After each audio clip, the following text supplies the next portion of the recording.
Hi Prateek, Hi Chef. what is this machine?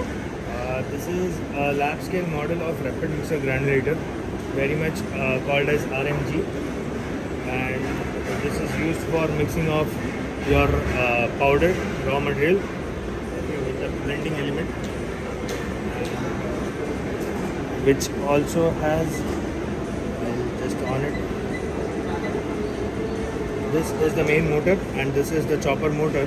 The main motor RPM is around 140 ISP, which rotates your powder, and once the blender is introduced inside it, you can start on this, and which has RPM of 2800 RPM for better mixing, and there is a continuous air blown inside so that the your powder doesn't get stuck to the rotor. This is the bigger version. You can see that is of 120 kg, and the best part about this is the bowl. Only the bowl can be interchangeable up to 3 kg. You can see over there.